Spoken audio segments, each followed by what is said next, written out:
tarde, meu povo. Como eu havia falado para vocês, eu iria dar um jeito para que vocês não fossem prejudicados nesse período de quarentena. E o que eu fiz?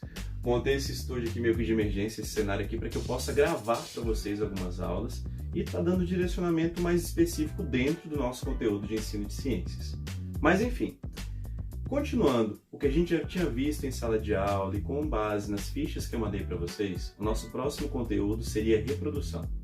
Quando eu falo em reprodução, é interessante você pensar que toda forma de vida na Terra vai ter uma forma de reprodução. Na verdade, é por meio dessa reprodução que eu gero descendentes e continuo com a espécie no planeta, mantendo assim todos os ciclos biológicos, todos os ciclos do planeta com os nossos seres vivos. A interação deles com o meio é fundamental e a reprodução também é essencial para isso. Sempre vem aquela pergunta, para que eu tenho que saber disso, Diego? Por que me interessa saber a reprodução do bicho não sei da onde? Cara, pensa um pouquinho. Se eu não sei como que são as formas de reprodução, como que eu posso fazer um controle biológico de um ambiente, por exemplo? Como que eu posso utilizar um ser vivo para uma indústria, seja ela alimentícia, seja médica, seja mesmo na própria agricultura? Eu preciso conhecer as formas de reprodução. É uma forma de entender como que a vida funciona e utilizar disso ao nosso favor. Da escala evolutiva, a reprodução ela vai começar de forma assexuada. Por qual motivo? Ela é mais simples, ela é menos complexa. Se nós levarmos em consideração que os primeiros seres vivos não eram muito complexos, então logo, ter uma reprodução assexuada foi uma vantagem evolutiva rápida. Foi uma coisa interessante para a época. Hoje ela ainda existe? Com certeza. Vários grupos animais vão se valer dessa reprodução assexuada para manter a espécie. Inclusive, é uma característica que dá até uma certa vantagem para eles de acordo com o meio onde vivem. Porém, como tudo na biologia e nas ciências, sempre tem um lado um pouco negativo. O lado negativo disso, na verdade, vai ser que eu não estou gerando variabilidade genética. Logo, essa espécie se torna mais sensível a fatores do meio. Sejam fatores como mudança climática, alteração do pH da água, alteração da temperatura, enfim, tudo isso vai interferir nessa espécie de uma forma mais abrangente, porque todos são basicamente muito parecidos geneticamente. Continuando aqui, nessa reprodução assexuada, ela vai ter o quê? Características específicas dentro de cada grupo e várias formas de reprodução assexuada também. Eu coloquei até algumas para vocês na nossa ficha que eu vou detalhar mais agora. Vem comigo. Seguinte. A primeira forma de reprodução que eu poderia ter, na verdade, assexuada, seria a divisão binária.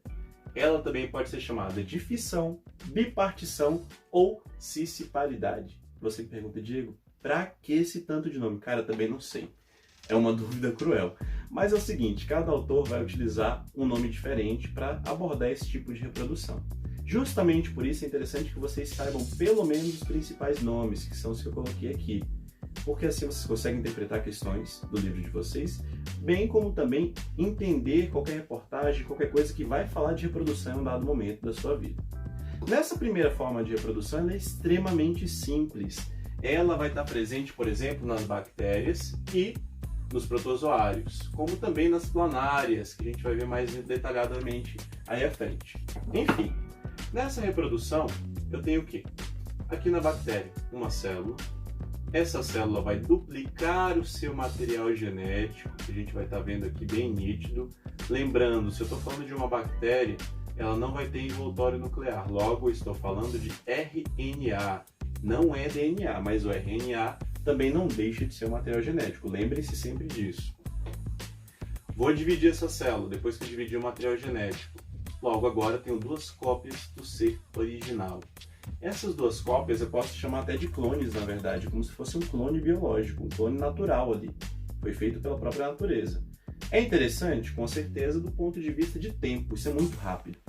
Quando isso acontece, eu levei aqui horas para fazer isso, logo em horas eu posso ter um novo ser vivo, então o processo de colonização acaba sendo bem mais rápido. Daí, por exemplo, um dos motivos para quando você pega alguma infecção bacteriana, ela avançar tão rápido. Olha só. Questão de horas eu tenho duplicação de tudo. Depois lembrem-se, esses outros dois vão virar 4, na verdade. Tudo vai se multiplicando. Então é fantástico para o ser vivo. Porém, tem um detalhe. Aquilo que eu havia falado para vocês no começo. Eu não tenho variabilidade genética. A história de não ter variabilidade genética, gente, é uma extrema desvantagem no meio ambiente.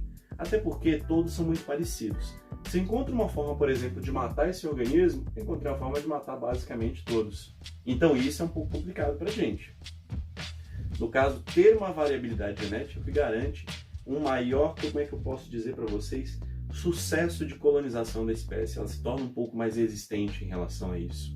Mas vamos deixar isso para reprodução sexuada, que eu vou ver na próxima aula com vocês. Continuando aqui, tem o brotamento. No brotamento, é um processo no qual o corpo do indivíduo vai desenvolver brotos que se separam, assumem uma vida independente do organismo mãe. Lembrem-se sempre disso, depois que separou já era, cada um por si, cada um é um organismo diferente. E é um exemplo muito parecido com a estalquia, por exemplo. Na estalquia é um processo de reprodução onde eu vou pegar um caule de uma planta, vou colocar outra planta em cima daquele caule e aí eu tenho um processo de reprodução. Mas vamos deixar isso mais pra frente também, porque eu quero ver isso dentro de botânica com vocês. Agora, já que eu falei de plantas, o processo de brotamento é muito comum em plantas, é o que mais vocês vão ver. Eu coloquei no exemplo de vocês, inclusive, a violeta. Isso era uma plantinha que até hoje tem ela no mercado, tá? Mas há uns 10 anos atrás, 15 anos mais ou menos, ela era muito comum como lembrancinha de casamento, de festa de 15 anos, de encontro das mães na escola. Qual o motivo que essa planta era tão valorizada assim? Ela não é das mais bonitas do mundo, mas tem um detalhe muito interessante e garante um certo sucesso para ela. É o seguinte, uma simples folha da violeta pode ramificar, gerar raízes e virar uma nova violeta. É por isso que ela era utilizada como lembrancinha, pensem bem, era uma planta de baixo custo, poderia ser reproduzida facilmente e, claro, de uma forma muito rápida. Hoje, o que está na moda de planta que vai utilizar, inclusive, talvez, até disso? Por que eu estou falando talvez? Algumas espécies vão utilizar disso, outras vão utilizar de reprodução sexuada mesmo, tá bom? Os cactos, famosas suculentas, eu vou até tentar focar, como dizem as blogueiras, não sei se está focando, estamos assim, não é? Sei lá como é que é isso, mas enfim. Essas suculentas que a gente tem no mercado hoje, boa parte delas vai se valer desse processo de reprodução assexuada, até porque ele é um pouco mais rápido e mais barato também.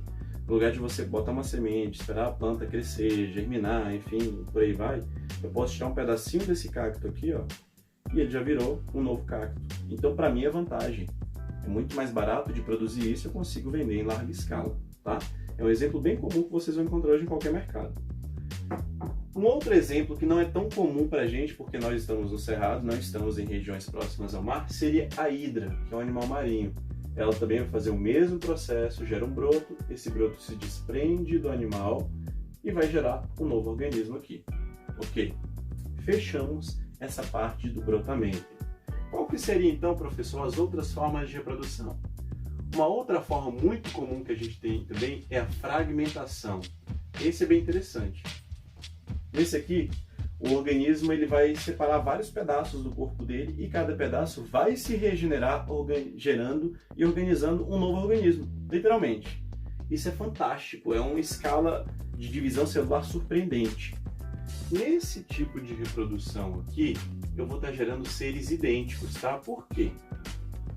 Ah, professor, não entendi. Como assim? O brotamento também não é um ser idêntico?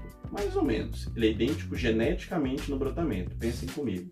Eu gerei uma variabilidade genética? Não. Peguei um galho da planta, botei ali e virou uma nova planta, não é? Agora, de aparência física, eles vão ser muito parecidos? Talvez sim, talvez não. Depende muito do meio. Por quê? Eu não estou pegando uma cópia exata da planta. Estou pegando um galho da planta, deixando ele crescer e virar uma nova planta. Ok. A carga genética é a mesma? Com certeza. Agora, nada me garante que esse cactozinho aqui, por exemplo, vai se reproduzir igual a esse, ou que vai gerar esse monte aqui certinho no meio.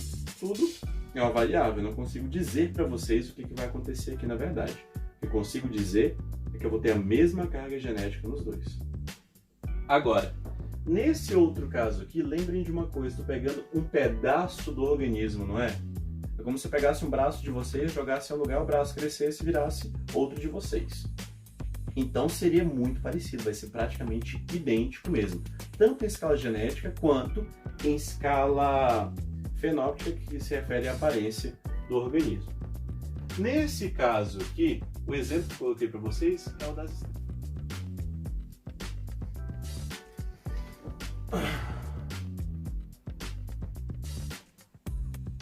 Ó, galera, só para fechar aquele ponto lá, nesse caso aqui o exemplo que eu consegui colocar para vocês é o das estrelas do mar e da planária, tá bom? O que que tem de interessante nesses dois aqui? Continuando aquele processo de fragmentação, aqui eu vou estar pegando um pedaço do animal, ele vai estar se reproduzindo, como eu falei para vocês, e gerando uma cópia bem parecida do organismo.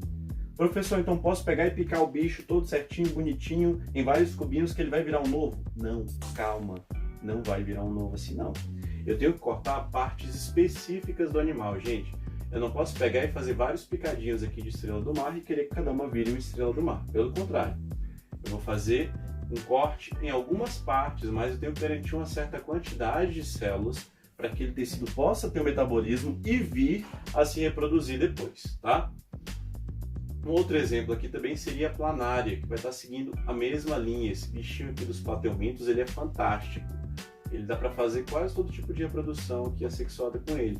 Ele é bem interessante nesse ponto, é uma característica evolutiva desse grupo animal. Continuando aqui, a reprodução por meio dos esporos seria uma célula especializada que é gerada por uma planta ou, no caso aqui, um fungo, no caso um briófita, um fungo. Esse esporo, ele vai se liberar do meio, só que cada esporo desse é como se fosse um embrião da planta, como se fosse uma planta já pronta ali. Então só buscando um lugar para germinar e gerar uma nova planta ou um novo fungo. O mais legal disso é nos fungos, é por isso que quando você baixa no fungo, aquele pozinho assim, você fala, nossa que legal esse pozinho, que bonitinho. Na verdade eles são esporos do fungo e vão estar indo para todos os lugares ali. Quando eu falo de fungo, tomem cuidado com uma coisa, você tem a mania de pegar um negócio mofado, arrancar só o pedaço de cima, que é onde está vendo o fungo, e comer. Só que para baixo do fungo, olha o que eu tenho, todo esse negócio bonitão aqui, que são as hipas que vão estar lá, e o micélio que vão estar lá para dentro. Então, o fungo, na verdade, ele está todo enraizado onde ele está crescendo. Então, evitem, pelo amor de Deus, comer coisa mofada. Eu sei que vocês são terríveis. Então, por favor, não façam isso. Uma outra forma de reprodução, para fechar aqui, que para mim é uma das mais interessantes do mundo, é a partenogênese. Na partenogênese, em resumo, o que acontece? Eu tenho um organismo, aqui no caso a abelha, que é o maior exemplo que a gente tem disso aqui. Tem outros grupos animais que fazem isso também, mas a abelha é o mais comum. Ela não vai precisar do espermatozoide para se fecundar, não. Ela vai fazer o quê? Fecundar um óvulo dela mesma. O óvulo não é fecundado, na verdade, né? Ela só vai desenvolver o óvulo que ela gerou. E ela vai gerar uma abelha macho aqui nesse caso, que no caso é o zangão. Isso nas abelhas, tá? O que pode acontecer também? A abelha pode até ter esse óvulo fecundado, mas aí seria uma reprodução sexuada. Nesse caso, ela estaria gerando o quê? Uma operária ou uma outra rainha que teriam essa forma. Então as abelhas macho vêm da partenogênese, se a gente pensar. E por fim eu tenho a divisão múltipla. Na divisão múltipla eu tenho um organismo. Lembram lá do processo de mitose, que era uma divisão celular bem mais simples, bem mais tranquila e mais rápida também, que é o grande ponto dessa história aqui? Então, eu vou estar fazendo aqui várias mitoses seguidas, e essas mitoses seguidas no final geram vários organismos geneticamente idênticos. Ela é mais comum em protozoários, tá? Para andar um pouquinho mais rápido ali no processo de dispersão daquela espécie no lugar onde ele entrou também. E agora, finalmente, a nossa última forma de reprodução é a propagação vegetativa ou multiplicação vegetativa, como vocês quiserem falar. É o seguinte, nesse caso, a planta vai gerar vários embriões de uma vez só, vários brotos de uma vez só, e isso vai gerar novas plantas. Em resumo, seria isso. Lembram daquela planta lá da sala de ciências, o aranto, que vocês iam pegando, eu falo para não pegar e para não comer porque ela é venenosa, mas vocês são teimosos? Então, eu tenho aqui um exemplo perfeito de propagação aqui, ó. Olha só, que legal, de multiplicação vegetativa. Ela vai gerar vários brotinhos aqui na borda da folha, cada um deles se desprende e já gera uma nova planta. Se vocês olharem bem quando nós voltarmos lá para a escola, ela tem até umas raizezinhas já em cima, dentro de cada brotinho desse. É fantástico, é uma forma muito rápida de reprodução, e é por isso que essa planta ela é muito utilizada, inclusive, para criar jardins, porque ela é rápida. Poxa, eu quero encher uma área de planta, não tenho o que botar. Cara, bota o aranto. Ele mesmo vai se garantir de se reproduzir naquele lugar e ocupar todo aquele espaço, ficar bonitinho em questão de meses para vocês. Gente, na parte de reprodução é só isso, fico por aqui agora, mas vou pedir um favor encarecido para vocês. Por favor, façam as atividades e não deixem de ler o livro de vocês. Leiam o livro, porque só assim vocês vão conseguir ter uma compreensão melhor e uma compreensão própria desse conteúdo aqui. eu passei a minha visão do conteúdo, mas eu quero que vocês criem a própria visão desse conteúdo. Afinal de contas, é daí que vai surgir o seu conhecimento básico e específico em ciências. Então é isso, galera. Até mais. Grande abraço.